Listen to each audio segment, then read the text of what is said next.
дикая Кассандра, игривая подра, затмевала разум, убивала музыканта. Тем не менее я рядом был и верил аллегориями, съедены будут эти пера.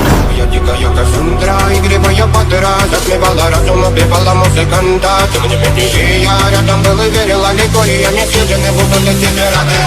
Мария, критика, накормленные предавая я. Ты нашим грядущим стала миру, и так и стоит толерантными, родимыми, храним образ.